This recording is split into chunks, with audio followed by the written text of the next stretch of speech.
देखिए कौटिल्य आपने बहुत बार इनके बारे में सुना होगा इन योर अगर आप देखिए एनसीईआरटीज में आपने अपने ग्रेजुएशन में फर्स्ट सेमेस्टर में भी सुना होगा आई होपफुली। तो ये बहुत ही ज़्यादा कह सकते हैं इम्पोर्टेंट प्रोमिनेंट फिगर रह चुकी है। देखिए लेकिन ये कौटिल्य है कौन इसके बारे में हम जानते नहीं हैं, ठीक है। आपको बहुत सारे टेक्स्ट में मिलता होगा कि ये चंद्रगुप्त मौर्य के आप कह सकते हैं गवर्नर टाइप थे जिन्होंने इन्हें हेल्प करके एम्पायर एस्टेब्लिश करने में मदद की होगी, लेकिन ये वैलिडिटी नहीं है, ठीक है, इस चीज़ की। हिस्ट्री जो है, history is itself a very controversial I would say, because इसकी कोई अपने आप में प्रूफ नहीं है, एविडेंस नहीं है, ठीक है। मतलब इतना स्ट्रॉन्ग एविडेंस हमें नहीं मिलता है, वो हम पढ़ेंगे, खैर आपको बताती हूँ आगे।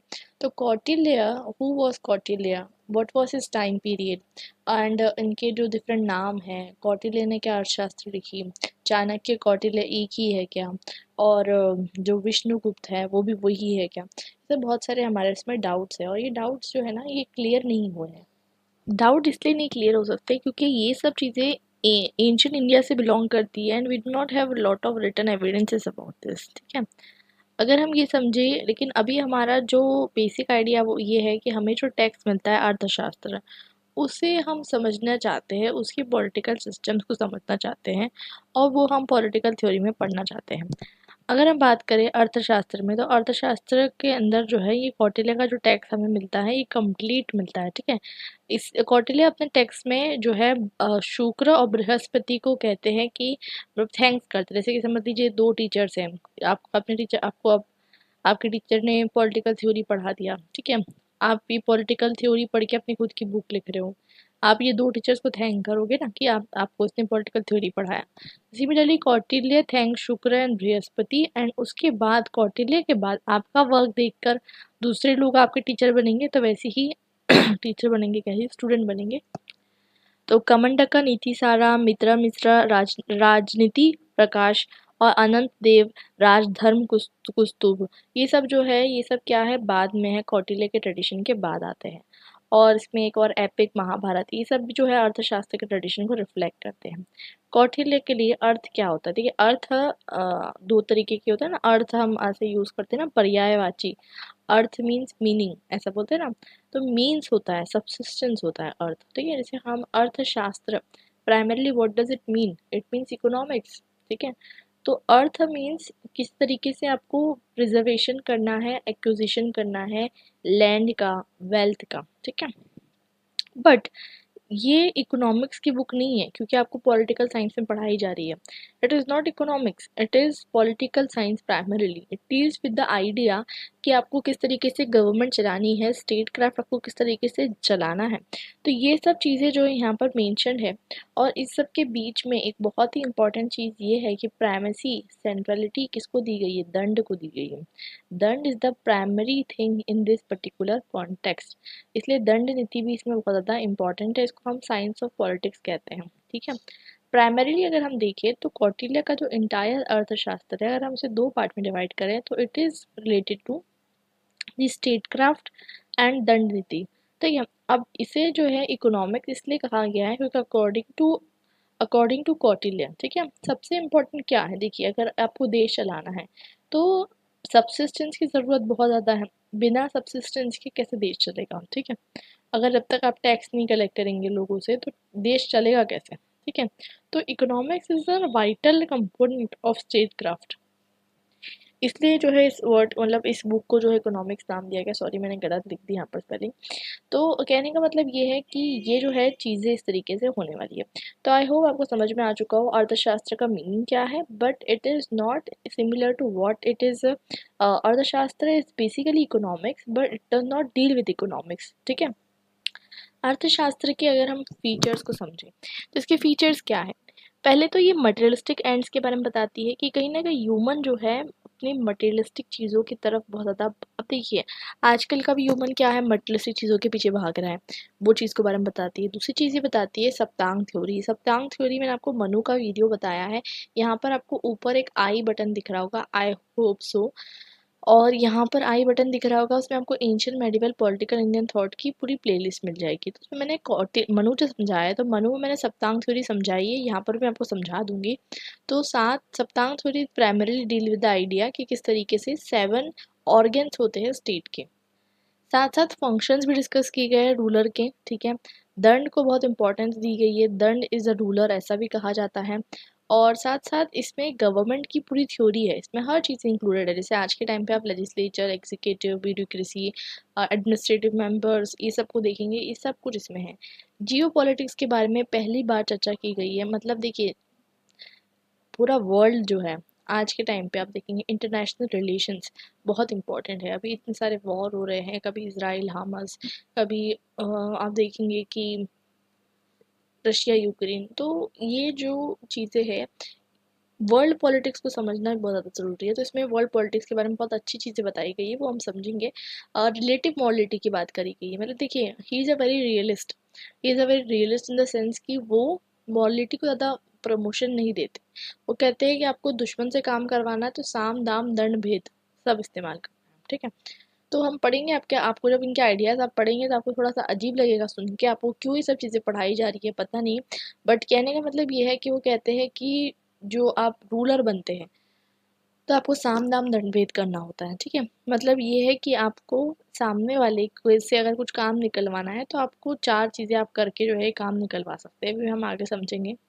सो he is a very realist. Apart from it, वो पावर को जो है साइंटिफिकली देखते हैं। बल, जैसे हम कहते हैं ना, बल किसके पास है, ठीक है। ये बालन लिखा हुआ है, वाला बालन नहीं है ये, ठीक है। इट इज़ रिगार्डिंग बल। तो स्टेट पावर किसके पास है वो बताते हैं, तीन तरीके के बल बताते हैं, वो हम आगे डिस्कस करेंगे। इंटरनेशनल रिलेशंस में ये रियलिस्ट पर्सपेक्टिव फॉलो करते हैं, ठीक है। मतलब जब ज़रूरत पड़े तो वॉर को भी ये मतलब एक मीन्स मानते हैं अचीव करने के लिए अपने एंड्स, ठीक है। पॉलिटिक्स को अपने आप में ये अलग इंडिपेंडेंट साइंस बनाते हैं। देखिए, इनसे पहले जो मनु के बारे में हमने डिस्कस किया था, अगर आपने नहीं समझा तो जाकर आप एक बार समझ लीजिए। Manu primarily what does he do is that he relates the idea of politics with that of religion. But Kautilya was one of the person who separated the religion from the politics. और मनु का जैसे कि बहुत ज़्यादा biasness था towards ब्राह्मण, ये सब चीज़ें आपको कौटिल्य के अर्थशास्त्र में कम्प्लीटली तो हम नहीं कह सकते, लेकिन बहुत कम देखने को मिलेगी, ठीक है। Because he separates religion with that of politics. अर्थशास्त्र में अगर हम देखें तो दो तरीके की साइंसेस हैं। एक तो वर्ता यानी इकोनॉमिक्स, मैंने अभी आपको बताया, ठीक है। और दूसरा है साइंस ऑफ गवर्नमेंट यानी दंड नीति, ठीक है। दोनों आपस में मिलके क्या बनाती है, अर्थशास्त्र बनाती है। ये बनाई क्यों गई है, देखिए, अगर आप अर्थशास्त्र को पढ़ेंगे या समझेंगे तो आपको समझ में आएगा कि अर्थशास्त्र जो है पॉलिटिकल ग्रुप के लिए बनाई गई है। जैसे कि अगर आपको कोई आप पॉलिटिशियन बन गए और आपको ये थमा दी कि किताब कि आपको ऐसा ऐसा रूल करना है, तो ये सब चीज़ें उसमें बताई गई हैं, ठीक है। और कौटिल्य को अगर हम समझे तो कौटिल्य अपने आप में एक बहुत रियलिस्ट थे। देखिए, रियलिस्ट थे मतलब ये कि अच्छाई और आइडियलिस्ट बातें ये सब वो नहीं करते थे, बहुत प्रैग्मेटिक थे, बहुत प्रैक्टिकल थे, ठीक है। अब ये बात अलग है कि उनकी प्रैक्टिकलिटी बहुत अलग है, ठीक है। वो यहाँ तक कि उनकी प्रैक्टिकलिटी है कि आप दुश्मन को पता लगा के उसको जहर दे दो, या फिर अगर आपका कोई मंत्री आपके खिलाफ अ, धोखाधड़ी कर रहा है तो आप उसको मार दो। तो वो हम पढ़ेंगे आगे। तो ये जो चीज़ें हैं इनकी, ये सब चीज़ें आप देखेंगे कि बहुत ज़्यादा हद तक ये बहुत प्रैक्टिकल है। अब आप इसको प्रैक्टिकल कहें या इमोरल कहें वो आपकी मर्जी, बट ये रियलिस्ट है। और इन्होंने ये सबसे जितने भी राइटर्स थे, ठीक है, सब लोगों ने पॉलिटिक्स को रिलीजन से मिलाकर लिखा था। इन्होंने पॉलिटिक्स और रिलीजन को अलग किया, सबसे इम्पोर्टेंट इनका पॉइंट यही बनता है। इन्होंने जो एडमिनिस्ट्रेशन दिया, जो एडमिनिस्ट्रेशन का इनका सिस्टम था, ये सेंट्रलाइज था।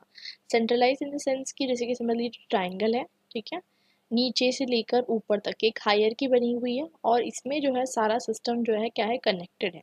सो ये जो एडमिनिस्ट्रेशन का जो सिस्टम है, ये पहली बार जो है इन्होंने इतना ज़्यादा सेंट्रलाइज एडमिनिस्ट्रेशन सिस्टम दिया, जो कि बहुत हद तक के बाद में भी जो है फॉलो अप होता रहा। Again one more important thing is that कि there is a controversy about ये कंपोज कब हुआ था। मैंने आपको कहा, जैसे कि बताया था कि चंद्रगुप्त मौर्य के टाइम पे ऐसा माना जाता है, लेकिन विंटरनिट्स ये कहती है, विंटरनिट्स ये कहते हैं कि अगर कौटिल्य का क्रिएशन मौर्यन टाइम पे था तो ग्रीक हिस्टोरियंस, आपको पता है मेगास्थनीज चंद्रगुप्त मौर्य के पीरियड में आए थे विजिट करने के लिए, तो उन्होंने क्यों ऐसा मेंशन नहीं किया, इतनी इंपॉर्टेंट पर्सनैलिटी को वो कैसे नहीं मेंशन करे, ठीक है। तो वो इस तरीके से उनका कहना है, ठीक है। According to according to doctor Jolly, Arthashastra और यज्ञवल्क्य स्मृति के बीच में, ठीक है, रिलीजन एंड लॉस में बहुत ज़्यादा सिमिलैरिटीज है, इसलिए हो सकता है कि ये 3rd सेंचुरी में कंपोज की गई हो। ठीक, तो ये अलग अलग ये कंट्रोवर्सी है, और ये हमें मिली कब, आप देखेंगे 1904 में मिली। ठीक है, इससे पहले ना ये फॉलो हो रही थी ना कुछ हो रही थी। ये हमें वॉन्डरिंग मॉन्क्स जो होते हैं ना, ये कुछ पाम लीव्स लेकर आए मैसूर ओरिएंटल लाइब्रेरी में, और वहाँ पर लाइब्रेरियन थे श्यामा शास्त्री। उन्होंने इसको देखकर जो है ट्रांसलेट करवाया और पब्लिश करवाया। 15 बुक इसकी छपी, 150 चैप्टर और 180 टॉपिक। ठीक है, अब इसको अलग अलग लोग अलग अलग नाम से जानते हैं। आर.पी. कांगले इसे साइंस ऑफ पॉलिटिक्स कहते हैं, ए.एल. बाशम इसे ट्रीटिसेस ऑन पॉलिटी कहते हैं, डी.डी. कोशाम्बी इसे साइंस ऑफ मटेरियल गेन कहते हैं। तो ये एक चीज़ समझने वाली है आपकी बात, आप समझिए ज़रा इस चीज़ को, कि हम अक्सर ये कह देते हैं ना कि कौटिल्य, चाणक्य, विष्णुगुप्त, ये सब कौन थे, जो चंद्रगुप्त मौर्य के टाइम पे थे। ठीक है, हम अक्सर इसको कैटेगराइज कर देते हैं क्योंकि हमारे लिए बहुत ईजी हो जाता है, लेकिन ये हिस्टोरियन चीज़ें हैं। हिस्टोरियन चीज़ें इन द सेंस की स्टूडेंट जब इसे पढ़ते हैं और समझते हैं ना, तो वो कहते हैं कि भैया ऐसा कोई स्ट्रिक्ट एविडेंस नहीं है। हम क्या करते हैं, जनरलाइज करने की कोशिश करते हैं कि हमारा काम आसान हो जाए। ठीक है, लेकिन हमें ये समझना है कि इतना क्या कहते हैं उसे, 2+2 4 नहीं होता। ठीक है, हिस्ट्री में मतलब हमें हर चीज़ क्लियर नहीं बताया कि क्या है क्या नहीं है। तो इतना क्लियरली हमें बोलना नहीं चाहिए कि ये इस टाइम पे था, ये इसके वो थे। हम अक्सर कह देते हैं, लेकिन हमें एक हमेशा डाउट रहना चाहिए, क्योंकि डाउट इन द सेंस कि हो सकता है कि बाद में जाके कोई नया इंस्क्रिप्शन मिले और कुछ नया डिसिफर हो जाए। ठीक है, हिस्ट्री जो थी वो तो है, लेकिन हमारे पास उनका क्या एविडेंस है वो भी इम्पोर्टेंट है। तो कह रहे हमारे पास इनका कोई स्ट्रॉन्ग एविडेंस नहीं है कि ये कौटिल्य वही कौटिल्य है कि नहीं। अब हमें उससे मतलब नहीं है कि कौटिल्य कौन थे, क्योंकि हम हिस्टोरियन नहीं हैं। राइट, अगर हम हिस्टोरियन होते तो फिर हम अलग अलग तरीके की चीज़ें पढ़ते, अगर हम हिस्ट्री पढ़ रहे होते। हम हिस्टोरियन नहीं है, हमारा मतलब ये है कि हम अर्थशास्त्र को पढ़ें और उसके अंदर जो थ्योरीज बताई गई है उसे समझें। ठीक है, चाहे वो किसी भी टाइम पीरियड पे हो, चाहे वो किसी के भी आप कह सकते हैं कोट पोएट क्यों ना हो, हमें सिर्फ ओरिजिनल सब चीज़ें समझनी है। कौटिल्य के अकॉर्डिंग स्टेट ओरिजिन कैसे हुआ, तो उनका भी कॉन्सेप्ट सेम ही है, मत्स्य न्याय का कॉन्सेप्ट। मत्स्य न्याय का कॉन्सेप्ट यानी कि जब लोग परेशान हो गए थे, एनार्की थी। अनारकी आपको पता है, जब कोई राजा नहीं होता है, अगर समझ लीजिए कोई राजा, कोई मतलब कोई लॉ सिस्टम नहीं है, एनार्की है, सब लोग परेशान हो गए, और उन्होंने जाकर जो है मनु को अपना राजा बनाया और कहा कि हम आपको 1/6 ग्रेन देंगे, 1/6 ऑफ द ग्रेन। ठीक है, और 1/10 of the merchandise and gold देंगे, आप उसके बदले में हमारी सिक्योरिटी करना। ठीक है, अगर आप इसमें देखिए तो आपको एक डेमोक्रेटिक एलिमेंट देखने को मिल रहा है कि लोगों ने अपना नेता खुद चुना।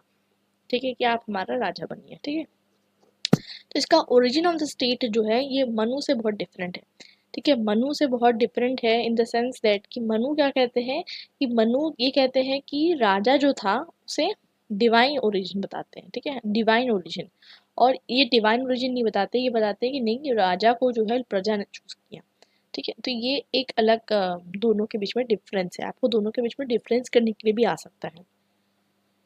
एक स्टेट के जो एंड्स होते हैं, कौटिल्य के अकॉर्डिंग स्टेट के एंड सिर्फ पीस मेंटेन करना नहीं है, मतलब शांति बनाए रखना नहीं है, बल्कि लोगों के लिए, मैंने अभी आपको बताया था ना, उस टाइम पे मैं आपको बताऊंगी। तो ये 3 चीज़ें बहुत इंपॉर्टेंट है, तो रक्षा करना, एक इसे हम रक्षा कहते हैं, कि योगाक्षेमा कहते हैं। तो आपको इतना संस्कृत टर्म पढ़ने की ज़रूरत नहीं है, आप नॉर्मली यहाँ पर लिखा है तो नॉर्मली भी समझ सकते हैं। प्रोटेक्शन यानी रक्षा करना, दोनों इंटरनल और एक्सटर्नल चीज़ों से जो है स्टेट का काम क्या है, रक्षा करना लोगों की। उसके अलावा मतलब न्याय मेंटेन करना, कॉमन लॉ मेंटेन करना, सोशल ऑर्डर मेंटेन करना, लोगों का वेलफेयर भलाई मेंटेन करना, धर्म प्रोटेक्ट करके रखना। ठीक है, और लोगों की वेलफेयर फैलाना। ठीक है, सबसे इम्पोर्टेंट चीज़ ये है कि ये कहते हैं कि अब हमारे जो सब्जेक्ट्स हैं, happiness of his subject was hidden in their, in his happiness and in their welfare his welfare. मतलब ये कहते हैं कि राजा का जो भला है, वो राजा की जो खुशी है वो जनता की खुशी में है, और राजा का जो भला है वो जनता के भले में है। ठीक है, इस तरीके से बताते हैं। ठीक है, उसके बाद हम समझते हैं कि जनता को बहुत इंपॉर्टेंस देते हैं ये। उसके बाद हम पढ़ते हैं इनकी 7 जो लिम्ब थ्योरी है, सप्तांग थ्योरी के बारे में। अकॉर्डिंग टू कौटिल्य, हर एक पार्ट की अपनी अपनी ड्यूटी होती है। ठीक है, उसमें स्वामी है यानी राजा है, किंग यानी मिनिस्टर्स, जनपद यानी टेरिटरी, दुर्ग यानी कि फोर्ट, कोष यानी ट्रेजरी, दंड यानी कि रॉयल कैपिटल एंड मित्र। ठीक है, अब देखते हैं, पढ़ते हैं, इसके बारे में समझते हैं। अब आपको समझ में तो आ ही रहा होगा, इतना ईजी सा है, कुछ डिफिकल्ट नहीं है। स्वामी यानी कि राजा, राजा जो कि अपने प्रजा को खुश रखे। ठीक है, राजा की क्वालिटीज वो क्या बताते हैं, वो एक हाई फैमिली में पैदा होना चाहिए। ठीक है, गॉडली होना चाहिए। अब गॉडली होना से उनका क्या कहने का मतलब है कि उनके अंदर कैरेक्टरिस्टिक्स जो होते हैं ना, वो गॉड जैसे होने चाहिए। देखिए, इंसान के अंदर कैरेक्टरिस्टिक्स जो है वो गॉड जैसे कैसे आ जाएंगे। ठीक है, तो कहने का मतलब ये है कि वो बताना चाहते हैं कि किंग को बहुत अच्छा होना चाहिए, इन शॉर्ट ये कहने का मतलब है। ट्रूथफुल होना चाहिए और ग्रेटफुल होना चाहिए, हाईली एंथुसियास्टिक होना चाहिए, प्रोक्रेस्टिनेशन बिल्कुल नहीं करना चाहिए, और पावरफुल होना चाहिए। ऐसे बहुत सारी वो क्वालिटीज़ बताते हैं। ठीक है, और अपने जो इंद्रियों पे नियंत्रण रखना जिसे हम कहते हैं। ठीक है, कंट्रोल ऑन द ऑर्गन्स, उस पे भी वो क्वार्टिले बताते हैं। तो ये सब चीज़ें हैं वो बताते हैं, और अपना जो भी जितने भी इंद्रियों पे कंट्रोल करने के लिए वो क्या बताते हैं कि अपना जो वैनिटी, मान, हॉटीनेस, मादा, ओवर जो है हर्ष, इन सबको जो है ख़त्म करना है। मतलब हमारे लस्ट, एंगर, ग्रीड, वैनिटी, अब देखिए इतना कोई ह्यूमन करता नहीं है, बट वो बताते हैं, एक आइडियल स्टेट बताते हैं। ठीक है, वो ये भी बताते हैं कि जब कोई प्रिंस है वो बड़ा हो रहा है तो उसका कैरेक्टर डेवलप करने के लिए उसको बहुत डिसिप्लिन प्रोग्राम उसको दो। उसे जो है दिन में सोने मत दो, ज़्यादा घूमने मत दो, ज़्यादा उसे हंटिंग, गैम्बलिंग, विमेन के साथ ज़्यादा इंजॉय करना या फिर डांसिंग, सिंगिंग, ये सब चीज़ें उसको करने से रोको। ठीक है, उसे साथ में जो है बहुत सारी चीज़ें जैसे कि स्लैंडरिंग, प्रॉपर्टी सीज करना, या फिर ये सब चीज़ों से भी उसे बचाना है। और राजा का प्रोटेक्शन के लिए वो बहुत अच्छी-अच्छी बातें बताते हैं। कहते हैं कि राजा के लिए एक बहुत सारे कमरे होने चाहिए, और कोई भी रात में राजा कहाँ सो रहा है, ये उसके मतलब होता है ना, बिल्कुल क्लोज़ मित्र को भी नहीं पता होना चाहिए कि वो कौन से बेडरूम में सो रहा है। ठीक है, ताकि उस पे कोई अटैक ना कर सके। अब वो बताते हैं कि कुछ ट्रबल्स होते हैं जो इंटरनल्स होते हैं, अंदर के ट्रबल्स होते हैं, जैसे मिनिस्टर आपकी बात नहीं सुन रहे। ठीक है, कुछ होते हैं एक्सटर्नल ट्रबल्स। तो बोलते हैं इंटरनल ट्रबल है ना वो ज़्यादा खतरनाक होती है, जैसे कि सांप होता है ना, आस्तीन का सांप कहते हैं हम। ठीक है, तो इस तरीके से होता है, आस्तीन का सांप होता है, या फिर हम कहते हैं विभीषण। ठीक है, तो वैसी बात है कि इंटरनल स्ट्रगल ज़्यादा इंपॉर्टेंट है, ना कि एक्सटर्नल। ठीक है, एक्सटर्नल ट्रबल ज़्यादा इंपॉर्टेंट, इंटरनल ट्रबल ज़्यादा सीरियस है। और वो ये भी कहते हैं कि किंग को अपने मिनिस्टर्स को कंट्रोल करना चाहिए, और उसके साथ साथ जो है अपने स्पाइस भी रखना चाहिए। अभी हम स्पाइस के बारे में पढ़ेंगे, आपको बड़ा इंटरेस्टिंग लगेगा। एप्सियोनेट सिस्टम इनका जो बताते हैं कि जासूस रखना है हमें, और वो जासूस भी इतने सारे टाइप के जासूस रखने हैं, और अपने मंत्रियों को भी टेस्ट करना है, दूसरी कंट्रीज़ के लोगों को भी टेस्ट करना है, जनता को भी टेस्ट करना है। तो वो हम समझेंगे आगे। अब राजा के जो ड्यूटीज़ है पहले वो समझ लेते हैं। तो राजा, ऑफ कोर्स सी बात है कि सबसे इम्पोर्टेंट राजा है, मैंने आपको मनु के इसमें भी समझाया था। एग्जीक्यूटिव फंक्शन है लोकाक्षेमा, यानी सारे लोगों का भला चाहना, ये सब जो है किसका काम है, राजा का काम है। लॉ एंड ऑर्डर मेंटेन करना राजा का काम है। ठीक है, उसके अलावा जुडिशरी, जुडिशरी यानी किंग जो है वो जुडिशरी का हेड ही है, ऑफ कोर्स ही बात है। क्योंकि पहले के टाइम पे तो ऐसा नहीं होता था ना, सुप्रीम कोर्ट का जज अलग है, प्राइम मिनिस्टर अलग है, कैबिनेट सेक्रेटरी अलग है, एग्जीक्यूटिव हेड अलग है, प्रेसिडेंट अलग है, ऐसा कुछ नहीं होता था। तो he is someone who has to be cautious, और उसे जो है मतलब न्याय के फैसले भी उसे ही लेने हैं। लेजिस्लेटिव फंक्शन अगर हम देखें तो उसे लेजिस्लेटिव फंक्शन भी निभाने हैं, कानून बनाने हैं, लेकिन कानून वो कहते हैं हमेशा धर्म को ध्यान रखते हुए हमें जो है बनाने हैं।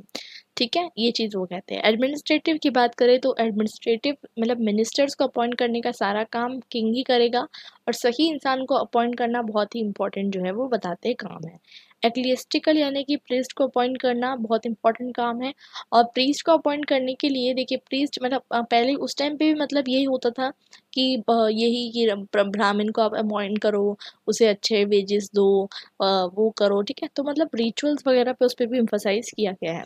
फिर बात करते हैं रिवेन्यू की, तो रिवेन्यू राजा का काम है कि अपना जो कोष है उसकी रक्षा करें।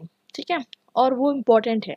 वो इम्पोर्टेंट है इसलिए कि अपना तिजोरी खाली हो गई तो फिर कोई आपको देने नहीं वाला है। ठीक है, पैसे तो जनता से आपको कलेक्ट करते रहना है पैसे, ये जो है राजा का काम है। मिलिट्री फंक्शन भी राजा के हैं, मतलब मिलिट्री को ध्यान रखना भी राजा का काम है।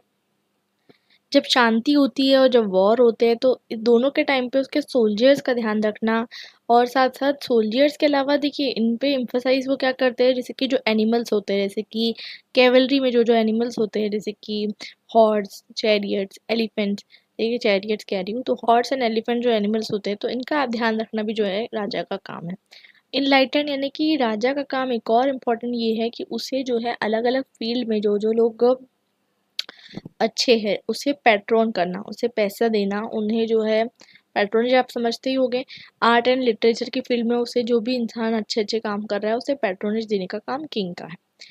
कौटिल्य जो है वो रॉयल पैटर्नलिज्म को सपोर्ट करते हैं। देखिए इनका बेस्ट एग्जांपल आपको अशोका के टाइम पे देखने को मिलेगा। अगर आप देखिए Ashoka was also paternalistic king. मतलब वो अपने जो प्रजा है ना उस जनता जो है ना जनता को क्या समझते थे, जैसे अपने बच्चे हैं, ठीक है। And he considered himself to be the father. In the sense किस तरीके से फादर हम कहेंगे कि मतलब जनता को ड्यूटी सिखाना, ये सब काम किसका है, ये सब जो है फादर का काम है, ठीक है। उस कंटेक्स में फादर, और फादर इसलिए कि वेलफेयर मेंटेन करना, ठीक है, लोगों का भला चाहना, लोगों की खुशी चाहना, ये सब जो है फादर का काम है टुवर्ड्स अ चिल्ड्रन। मिनिस्टर की बात करें तो मिनिस्टर का काम होता था कि एडवाइस देना किंग को, और किंग कौटिल्य कहते थे कि किंग को 3 से 4 काउंसलर्स अपॉइंट करना चाहिए। ज़्यादा काउंसलर, आप देखिए जितने लोग उतनी बात है, तो ज़्यादा काउंसलर आप अपॉइंट करोगे तो राजा के जो सीक्रेट इधर उधर चल जाएंगे, ठीक है। और कौटिल्य बताते हैं कि मिनिस्टर कैसा होना चाहिए। मिनिस्टर बहुत ही इंपॉर्टेंट है सबसे पहली बात तो, और वो भी हाई बॉर्न फैमिली में होना चाहिए, अच्छा सीखा हुआ रहना चाहिए, इंटेलिजेंट होना चाहिए, उसका कैरेक्टर अच्छा होना चाहिए, एंथुसियास्टिक, अफेक्शनेट, ये सब तो होना ही चाहिए। और किंग को अपने मिनिस्टर को टेस्ट करना है टाइम टू टाइम कि वो सही है या नहीं, किंग की तरफ लॉयल है या नहीं। और वो ये भी कहते हैं कि अगर कोई भी मिनिस्टर किंग के खिलाफ कोई भी तरीके का धोखाधड़ी प्लान कर रहा है तो उसे क्या करो, उसे हटाओ मत, उसे मार दो, क्योंकि वो अगर जिंदा रह गया तो उससे जो भी सीक्रेट है वो बाहर जो है, सीक्रेसी यानी जो किंग की जितनी भी चीजें थी, भेद जो है वो खोल देगा, ठीक है। तो इस तरीके से बताते हैं। जनपद की बात करें तो जनपद यानी टेरिटरी एंड पीपल, ठीक है, दोनों को डिनोट करते हैं वो। तो किंग का काम क्या है, किंग का काम ये है कि सारी चीजें, जितने लोग जहाँ पर रह रहे हैं उन सब चीजों का ध्यान रखना। यानी कि वहाँ का लैंड कैसा है, वहाँ पर लैंड पे किस तरीके की चीजें हैं, ये सब चीजें भी जो है आपको जो है ध्यान रखनी है। दुर्ग की बात करें तो दुर्ग आपको पता होता है फोर्ट। अब पहले के टाइम पे कैसा होता था, जैसे समझ लीजिए आज के टाइम पे पार्लियामेंट है, ठीक है। पार्लियामेंट तो खैर वो फंक्शन नहीं निभाता है, पहले के टाइम पे जो कैपिटल होता था, कैपिटल के अंदर जो है ना, कैपिटल वो सराउंडेड बाय दुर्ग, फोर्ट, ठीक है।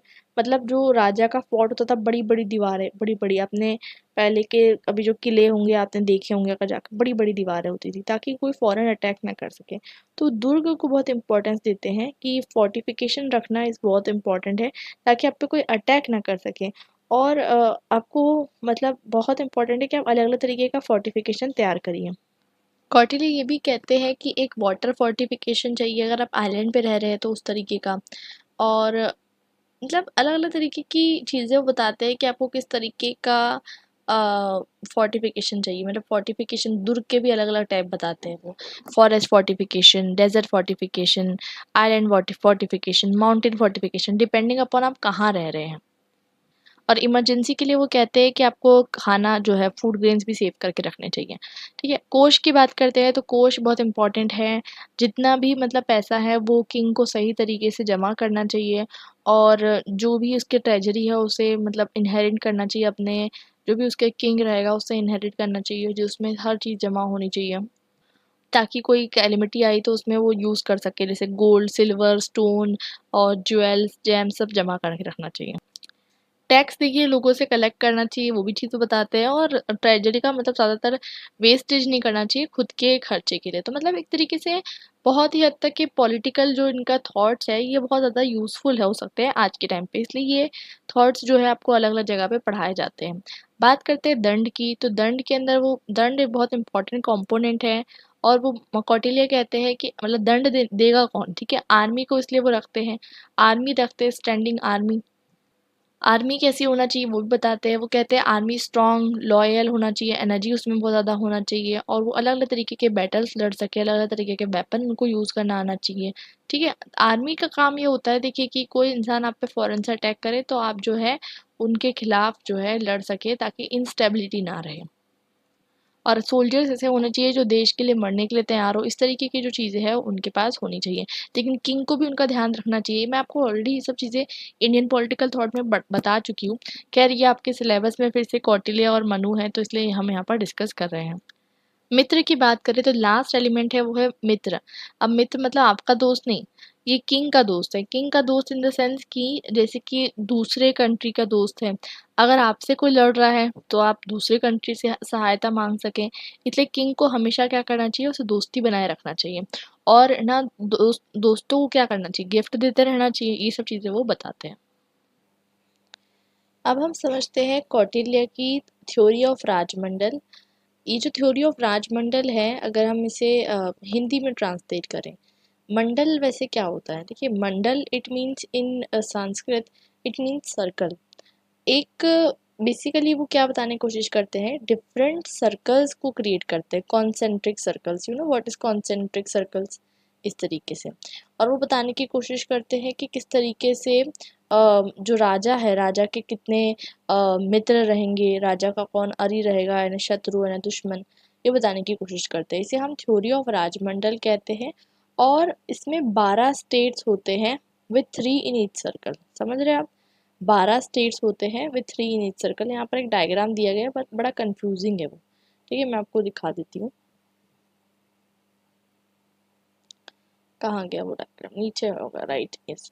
तो यहाँ पर आपको देखिए, यहाँ पर आपको देखने को मिल रहा है कि तीन तीन तरीके के आपको तीन तीन देखने को मिलेंगे। देखिए, पहले तो बीच में विजिक्सु है, उसके बाद मध्यमा, मित्रा, अरिमित्रा। ये बड़ा कंफ्यूजिंग सा आपको डायग्राम लग रहा होगा, ठीक है। तो कहने का मतलब ये है कि बहुत इजी सा है इसको समझना। मैं आपको समझा देती हूँ ये क्या है। बेसिकली इसको अगर आप इस तरीके से ना ले, इनका प्राइमरी चीज़ ये थी कि दुश्मन का दुश्मन दोस्त होता है, ठीक है। सबसे पहला प्रिंसिपल ये है। और जो हमारा इमीडिएट नेबर होता है, ठीक है, इमीडिएट नेबर, जैसे कि समझ लीजिए आप यहाँ पर हैं, ठीक है, ये आपका स्टेट है। आपके बाहर वाला जो स्टेट रहेगा ना, इमीडिएट नेबर, ये आपका हमेशा दुश्मन रहेगा अकॉर्डिंग टू हिम। अरी, अरी यानी दुश्मन, ठीक है। और क्योंकि दुश्मन का दुश्मन दोस्त होता है, तो अब इसके बाहर वाला जो सर्कल रहेगा, ठीक है, तो उस लॉजिक से ये भी इसका दुश्मन हुआ क्योंकि ये इसके नेबर है। तो ये इसका दुश्मन हुआ, इसका दुश्मन हुआ, ठीक है। तो ये आपका क्या हुआ, मित्र हुआ, क्योंकि दुश्मन का दुश्मन दोस्त होता है। अब ये आपका मित्र हुआ, ठीक है। अब ये मित्र के बाहर जो रहेगा, ठीक है, मित्र के इमीडिएटली बाहर जो रहेगा, ठीक है, मैं इतना सर्कल बनाती हूँ। तो अब ये इसका दुश्मन रहेगा, मित्र का दुश्मन रहेगा। तो वो क्या है, आर्य मित्र है। आर्य मित्र मतलब वो आपके दुश्मन का दोस्त है। अब आपके दुश्मन का दोस्त है तो आप, सॉरी, दुश्मन का दोस्त नहीं, दोस्त का दुश्मन है, ठीक है। आपके दोस्त का दुश्मन है। अगर अब आपके दोस्त के दुश्मन है तो वो आपका दोस्त कैसे हो सकता है? और ये तो अरि मित्र जो है वो तो किसका दोस्त रहेगा, अरि का दोस्त रहेगा ना, क्योंकि ये आपके साथ, इसके साथ मिलके आपके खिलाफ साजिश कर सकता है।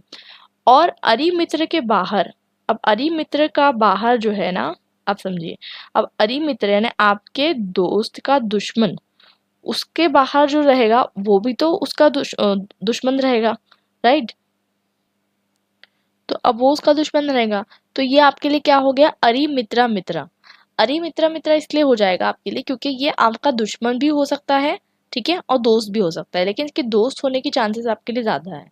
क्यों इसके दोस्त होने के लिए चांसेस आपके ज्यादा है, देखिए समझिए। क्योंकि ये आपका, आप यहाँ पर है, ठीक है, सेंटर में है, ठीक है। और आप सेंटर में, आई होप यहाँ पर आपको क्लियरली दिख रहा है, वरना मैं आपको यहाँ पर ड्रॉ करके दिखाती हूँ, ठीक है। एक सेकेंड। देखिए, ये जो सर्कल 1 है ना, यहाँ पर ये आप जो है, ये आप यहाँ पर मौजूद है। ये सर्कल 2 जो है, इसमें आपका कौन है, दुश्मन है, ठीक है। अब ये जो दुश्मन है, दुश्मन दुश्मन का जो दुश्मन रहेगा वो आपका दोस्त रहेगा। मतलब जो सर्कल 3 है वो आपका क्या है, फ्रेंड है, मित्र है। सर्कल 2 कौन सा है आपका, दुश्मन है, अरी है। और फिर सर्कल 4 जो है ना वो आपका क्या है, क्योंकि सर्कल 4 जो है वो आपके, ये आपका कौन था, दोस्त था। अब दोस्त का दुश्मन रहेगा क्योंकि इमीडिएट नेबर है, तो ये आपका दोस्त का दुश्मन है, इसलिए ये अरी मित्र है। क्या कहलाएगा, ये अरी मित्र। आपका इमीडिएट नेबर क्या कहलाएगा, अरी।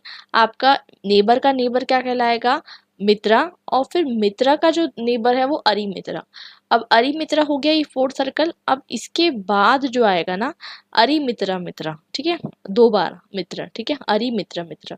अब अरी मित्र मित्र मतलब क्या होता है कि ये आपके, जो आपका मतलब आपके दोस्त का, ठीक है, आपके दोस्त के दुश्मन का दोस्त है, ठीक है। इसलिए आपको क्या कहने को बोल रहे हैं वो, आपके दोस्त का, ठीक है, दुश्मन का। देखिए, एक सेकंड यहाँ पर थोड़ा सा करेक्शन है।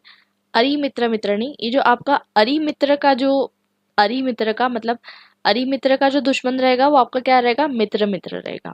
मित्र मित्र क्यों रहेगा, क्योंकि आप देखिए, अगर ध्यान दीजिए, ये आपके, क्योंकि ये 3 नंबर का है, ठीक है, 3 नंबर पे कौन था, आपका मित्र था।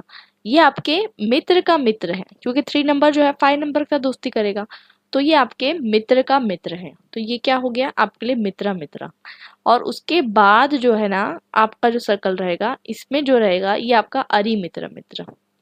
अरि मित्र मित्र मतलब ये आपका जो मित्र मित्र है ना, इसका अरि, इसका दुश्मन रहेगा ये, ठीक है। तो I hope it is very clear to you.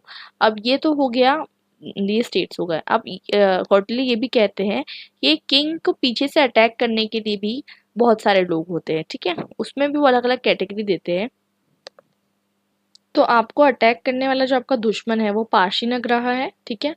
उसके पीछे जो है, जो आपका दोस्त है वो आक्रंडा है, ठीक है। उसके पीछे जो है, एक पार्शिनग्रह हो गया आपका, एक आक्रंडा हो गया, ये आपका दुश्मन है पार्शिनग्रह, ये आक्रंडा आपका दोस्त है, ठीक है। और इसके बाद वाला जो लाइन है ये आपका दुश्मन ही रहेगा, तो ये किसका दुश्मन का दोस्त है आपका, ठीक है। तो ये वाला आपका क्या है, पार्शनी ग्रह सारा है, ठीक है। ये थर्ड सर्कल आपका क्या है, पार्शनी ग्रह सारा, मतलब आपके दुश्मन का ये दोस्त है। और उसके बाद जो है वो कौन है, अखंड सारा। अखंड सारा यानी जो आपके दोस्त का दोस्त है, ठीक है। ये आई होप क्लियर है। तो इसमें पीछे में 4 ही सर्कल है, मतलब 4 ही है। एक तो आपका दुश्मन, फिर उसका आपका दुश्मन, फिर आपका दोस्त, फिर आपका दुश्मन, फिर आपका दोस्त, ठीक है। तो पार्शिनग्रह, अखंड सारा, ठीक है, सॉरी अक्रंड, और पार्शिनग्रह सारा और अक्रंड सारा, ठीक है। ये आपके 4 हो गए। अब इसके बाद एक और मैं आपको बता देती हूँ, पूरे जितने भी किंग्स होते हैं ना, उनको वो क्या करते हैं, डिवाइड करते हैं 4 सर्कल्स में, टोटल ऑफ 4 सर्कल। या तो वो पहले, तो सबसे पहले तो आपका पहला सर्कल जो है, ये तो एक तरीका हो गया रिप्रेजेंट करने का, मित्र, अरिमित्र, अरिमित्र मित्र, ये सब एक सर्कल हो गया। अब उसके बाद में आपको बताती हूँ तरीका।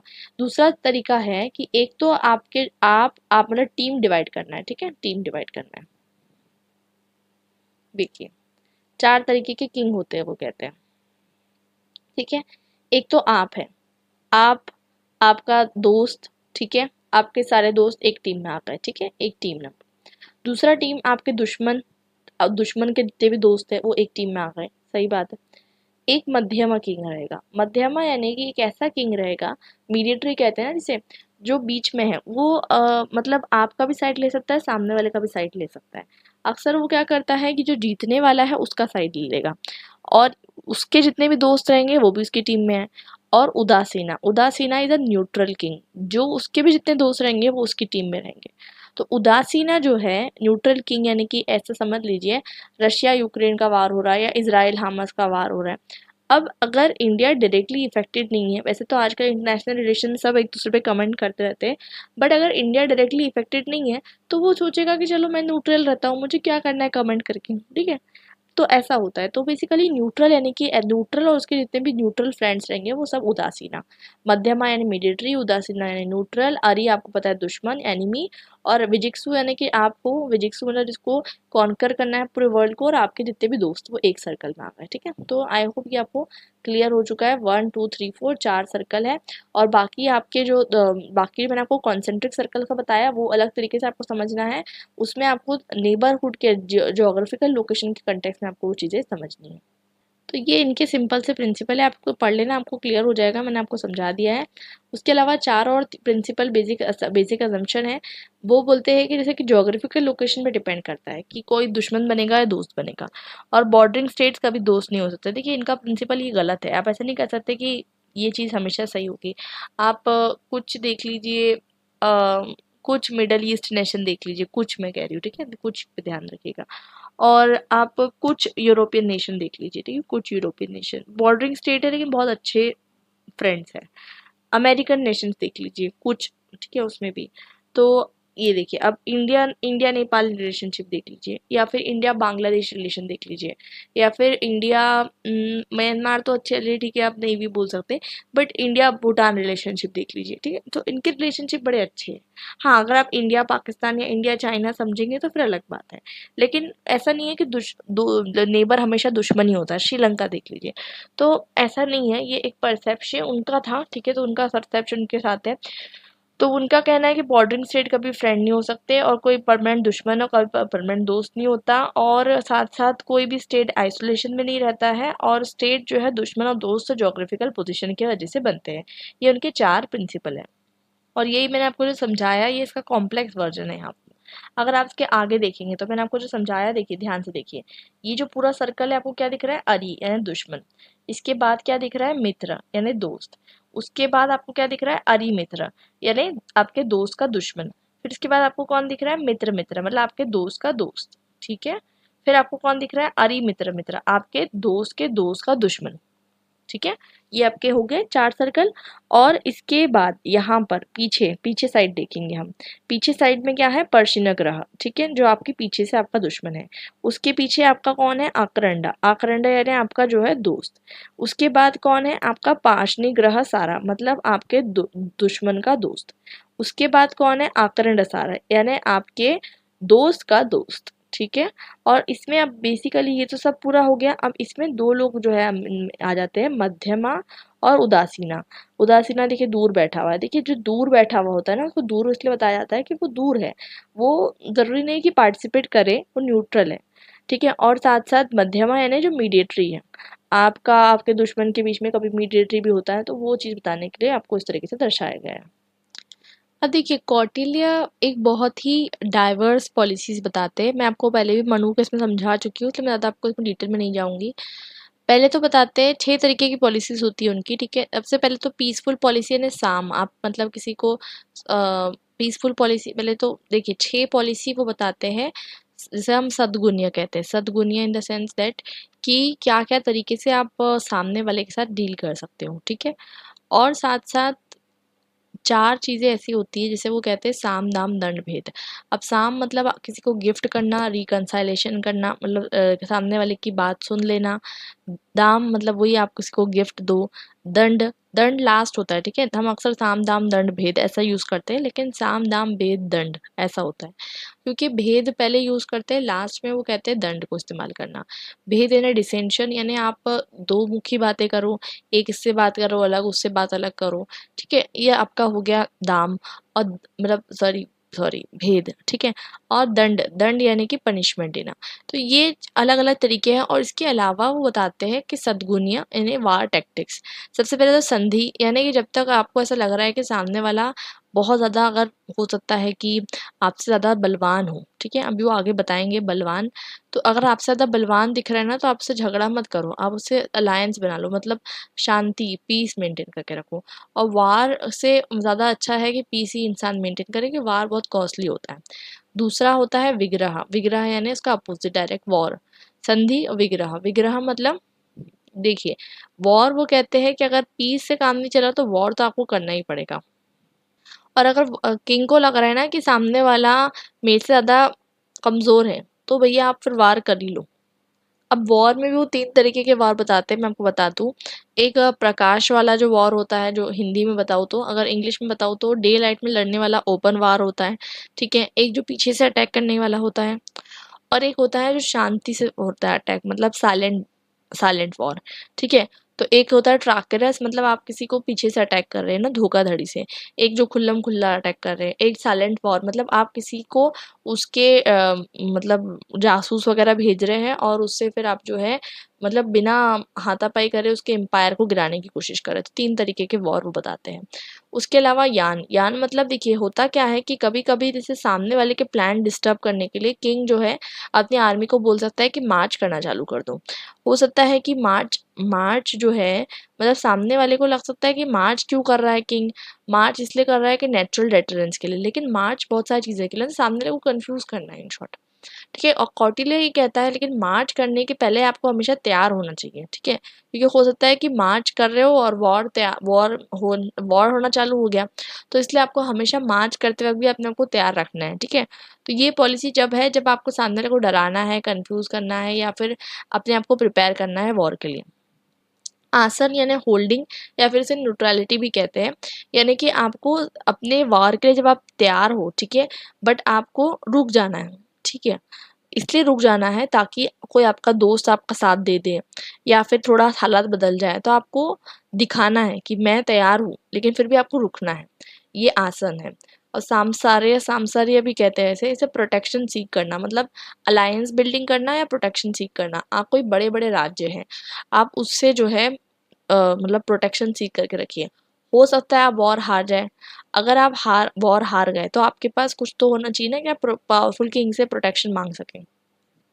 द्वंद्वी भाव यानी कि कौटिल्य ऑफ कोर्स ये बात है मोरलिस्ट नहीं है, वो कहते हैं कि भैया आपको डुप्लीसिटी यूज करना है। डुप्लीसिटी यानी कि मतलब है ना, सामने वाले के जो मिनिस्टर है उसको ब्राइब करो, उसको सीक्रेट एजेंट्स को यूज करो, ये सब चीजों को करो। मॉरलिटी की बातें नहीं करते हैं वो। अब वो बोलते हैं कि अगर डिपेंड करता है कि जो जीतने वाला है उसकी स्ट्रेटेजी किस पे डिपेंड करती है, कि जीतने वाले जो है उनके आपस में इक्वेशन क्या है और उनके ऑब्जेक्टिव क्या है, मोटिवेशन क्या है, ये सब चीज़ों पे डिपेंड करती है। अब देखिए वो एक कॉन्सेप्ट देते हैं, वो धर्म विजय को बोलते हैं, ना कि वो बोलते हैं असुर विजय लोक विजय। मतलब ये कि जैसे कि आपने जब किसी अ, राज्य को कैप्चर कर लिया तो ऐसा नहीं कि आप वहाँ के लोगों को मारोगे, ऐसा कुछ भी करोगे। अनेक्सेशन करने के बाद भी आप वहाँ पर जो लोग हैं ना उनके साथ ऑटोनॉमी उसकी मेंटेन कर रख के रखोगे। जैसे कि चंद्रगुप्त मौर्य के टाइम पे इसको क्यों रिलेट किया जाता है, क्योंकि उनका एम्पायर बहुत बड़ा हो चुका था, ठीक है, और वो बहुत फैल चुका था, और उसके बाद भी जैसे कि रिलेटिव ऑटोनॉमी वहाँ पर मेंटेन रहने दीजिए आप, ठीक है। ऐसा नहीं कि आप अपने आप का रूलर वहाँ पर फोर्स कर रहे हैं। तो इससे क्या होगा, ऑटोनॉमी मेंटेन रहने दीजिए और उसके बाद फिर आप जो है अपना जो है राज चलाइए। और एक और चीज़ सबसे इम्पोर्टेंट कि जब आप वॉर लड़ने जा रहे हैं उससे पहले देखिए कि सामने वाला राज्य जो है वो आपके जितना ताकतवर है, यानी कि साम्राज्य है, साम्राज्य मतलब आपके जितना ताकतवर, ठीक है। सामान यहाँ पर ना मतलब सामान। हीन राज्य, हीन आपको पता है ना, जो आपसे नीचे होता है, वीक रूलर, ठीक है। बलवान, बलवान राज्य है मतलब स्ट्रॉन्ग किंग। अगर आपसे स्ट्रॉन्ग है, आपसे वीक है, आपके जैसा है, आपको ये असेस करना है, उसके बाद ही आप वार लड़िए, ठीक है। और ये जो बल है, ये जो बल हम देख रहे हैं ना, मतलब कि बलवान राज्य है या है कि नहीं, इसे मिलिट्री पावर को मत देखिए, उसके मतलब सिर्फ उत्साह बल यानी उसके फिजिकल स्ट्रेंथ को मत देखिए, उसके मंत्र बल, मंत्र मतलब उसके मंत्री कैसे हैं, इंटेलेक्चुअल पावर कैसा है, प्रभु बल यानी उसके पास इकोनॉमिक्स कैसा है, ये सब भी देखिए। Espionage system it means that कि आपका जासूसी वाला जो सिस्टम है, इसमें बहुत इंपॉर्टेंस वो देते हैं, और बोलते हैं कि जासूस होना बहुत सारे लोगों पे बहुत ज़्यादा ज़रूरी है।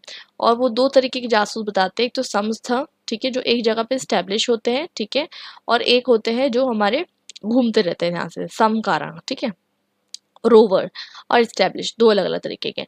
अब समसारा में भी बहुत सारे टाइप होते हैं, मैं आपको बता देती हूँ क्लासीफाई करके। तो समसारा में बहुत सारे टाइप होते हैं, तो आप समझते हैं समसारा मतलब जैसे कि अपने खुद के किंगडम के अंदर आप उसको रखते हो स्टैब्लिश करके, ताकि वो आपको इन्फॉर्मेशन ला के दे हर जगह से।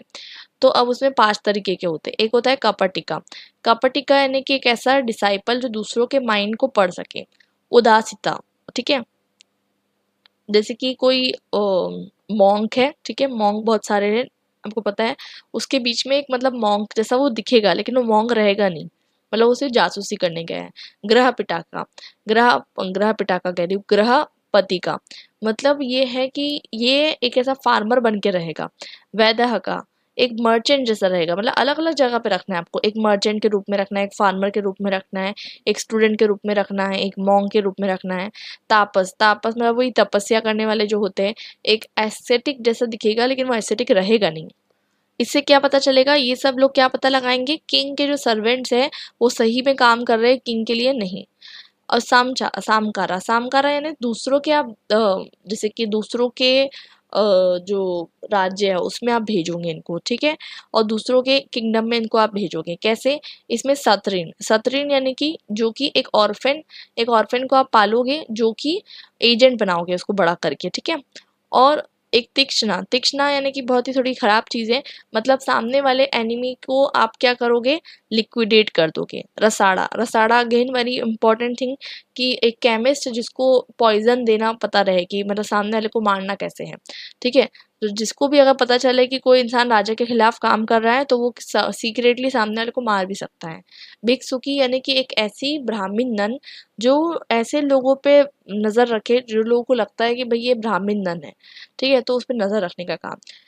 तो ये सब जो है आपको ये पता होना चाहिए। ये सब अलग अलग तरीके के सामकारा और अलग अलग तरीके के समस्त है। सामकारा बेसिकली दूसरों के स्टेट में प्लेस किए जाते हैं दूसरों पर नज़र रखने के लिए, और समस्त यानी अपने ही स्टेट में प्लेस किए जाते हैं। अब एक और इम्पॉर्टेंट होते हैं वो है उभया वेतना। उभया वेतना यानी कि ऐसे जो स्पेशली फॉरेन के लिए काम में आते हैं, वो दूसरे के स्टेट में जाके डिसेंशन क्रिएट करते हैं। डिसेंशन यानी कि दूसरों के स्टेट में जाके ना डिवाइड एंड रूल क्रिएट करते हैं, दूसरों द्वंद्वी भाव क्रिएट करते हैं, मतलब ना झगड़ा फसाद लगाते हैं। और विमेन बहुत इंपॉर्टेंट रोल प्ले करती है, जैसे कि विमेन को भेज दिया डांसर बना के, प्रोस्टिट्यूट बना के, और उनको दे रहे हैं कि आप मिनिस्टर्स को लुभाओ, ऐसी ऐसी चीज़ें मतलब हैं, और उनसे सीक्रेट निकलवाओ, ठीक है। और उनको मारने की भी मतलब क्या कहते हैं, क्या आता है कि आपको अगर ऐसा लगे तो आप किसी को मार भी सकते हैं। तो ये बहुत सारे मतलब कौटिल्य बोलते हैं ना बहुत ज़्यादा वैसे तो ये सब चीज़ें नहीं बताना चाहिए, लेकिन ये सब चीज़ें जो है आपको पढ़ाई जा रही है, तो इन द सेंस कि ये सब चीज़ें जो है बहुत ही ज़्यादा रियलिस्ट पर्सपेक्टिव के अकॉर्डिंग बताते हैं। पहले के टाइम पे ऐसे होता था राजा वगैरह, अब तो ऐसा नहीं होता है, ठीक है। अभी भी वैसे आप देखेंगे कि एजेंट्स होते हैं अपने अपने हर जगह पे, रॉ एजेंट्स हैं। तो वही है सामने वाले का फॉरेन में क्या चल रहा है आप पता करो, एजेंट्स का पता लगाओ, सामने वालों के कमजोरी का पता लगाओ। तो ये सब चीज़ें जो है यहाँ पर आपको देखने को मिल रही है। अब अक्सर देखिए कौटिल्य को हम इंडियन मैकेवली या ओरिएंटल मैकेवली कहते हैं। देखिए डिस्कवरी ऑफ इंडिया में जवाहरलाल नेहरू जी इन्हें बुलाते हैं इंडियन मैकेवली, ठीक है। तो इंडियन मैकेवली एक ओरिएंटल मैकेवली कहलाते हैं, आई थिंक इंडियन मैकेवली कहलाते हैं, ठीक है। तो पॉइंट इज दैट कि दोनों का बहुत अलग अलग तरीका है, तो आप इसको दोनों को कंपेयर नहीं कर सकते, लेकिन फिर भी इनको कंपेयर किया जाता है। देखिए मैकेवली की तरह जो है कौटिल्य भी जो भेद की पॉलिसी देते हैं, डिसेंशन की, यानी कि कौटिल्य कहते हैं कि राजा को अपना धर्म अपनी प्रजा की तरफ निभाना चाहिए, लेकिन दूसरे स्टेट की तरफ उसका कोई धर्म नहीं है, उसको क्या करना है दूसरे स्टेट से लड़ना है, ठीक है। मतलब वो कहते हैं ना everything is fair in love and war वाला सिचुएशन है। और उसके बाद मैकेवली जो है, मैकेवली भी वैसे ही करते हैं, कहते हैं कि राजा को क्या करना है, राजा को अपनी प्रजा के लिए काम करना है। लेकिन मैकेवली थोड़ा अलग अलग टाइम पे, दोनों अपने टाइम पे बिलोंग करते हैं। 16th सेंचुरी में प्रिंस लिखते हैं मैकेवली, और एक कौटिल्य का तो टेक्स्ट बहुत पुराना है। दोनों अलग अलग तरीके के हैं और दोनों अलग अलग तरीके के राइटिंग्स हैं, उनके अलग अलग इंटरेस्ट हैं। और मैकेवली तो थोड़े से कहते हैं ना बहुत उनके अलग अलग डायलॉग्स हैं, प्रिंस के लिए वो लिखते हैं, तो वैसे ही जो है कौटिल्य भी लिखते हैं। तो दोनों को कंपेयर करना अच्छा भी है और बुरा भी है, इन द सेंस कि दोनों के अपने अपने गोल है, अपने अपने अलग अलग टाइम पीरियड है, और दोनों को अगर हम कंपेयर करेंगे तो उनकी ओरिजिनलिटी जो है वो खत्म हो जाएगी। इसलिए आपको ऐसा कहा जा रहा है कि दोनों को आप कंपेयर मत कीजिए। दोनों का इन्हें बहुत सारी चीज़ें सिमिलर होती है, ठीक है। वो कहते हैं कि राजा को रिलीजियस होने की ज़रूरत नहीं है, और रिलीजियस होने की ज़रूरत नहीं है, और बल्कि ऐसा बताने की ज़रूरत है कि रिलीजन को यूज़ करके आपस में लोगों को जोड़ने की ज़रूरत है। और रिलीजन को कभी पब्लिक एरिया में आप इंसल्ट मत करो, ये सब चीज़ें। इंटरनेशनल रिलेशंस के लिए भी बहुत सारी चीज़ें जो है सेम है। एक्सपांशनिज्म पॉलिसी यानी दूसरे स्टेट्स पे कब्जा करना है, ये दोनों की पॉलिसी भी सेम है। और साथ साथ प्रोपोगेंडा स्पाइस को यूज़ करना है, ये भी बहुत ज़्यादा दोनों के लिए जो है सेम है।